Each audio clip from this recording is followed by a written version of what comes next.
অষ্টম অধ্যায় অক্ষর ব্রহ্ময়োগং ভগবান উবাচ ইয়দক্ষরং বেদবিদো বদন্তি বিশন্তি ইয়তয়ো বিতরাগঃ यदिच्छन्तु ब्रह्मचर्यं चरन्ति तत्ते पदं संग्रहेण प्रवक्षे।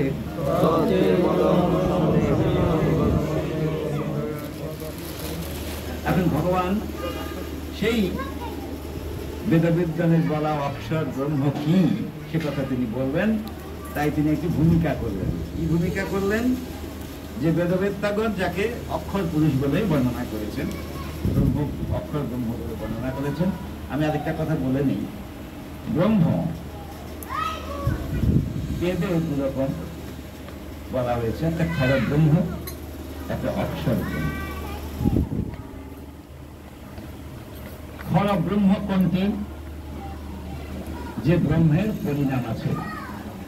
লক্ষ্য করবেন, যে ব্রহ্মের পরিণাম আছে মানে শেষ আছে। বলবেন যে ব্রহ্ম তো ব্রহ্ম, তার আবার শেষ কোথায়?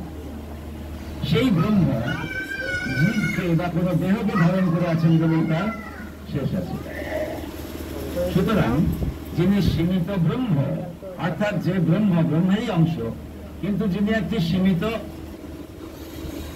বলয়ের মধ্যে নিজেকে আটকে রেখেছেন, তিনি হচ্ছেন ক্ষর ব্রহ্ম।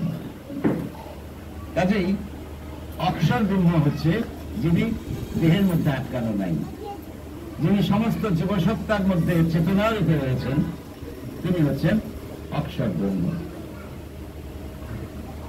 এই হল ক্ষর অক্ষর ব্রহ্ম।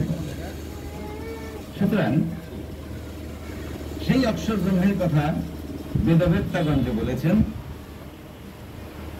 ক্রোধশূন্য তপস্বীগণ যেখানে প্রবেশ করেন।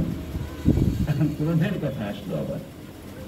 ক্রোধশূন্য তপস্বীগণ, কেননা তিনি জানতেন তপস্বীরা যথেষ্ট ক্রোধ বা রাগ রাখে। আপনারা তো শুনেছেন দুর্বাসামণির কথা।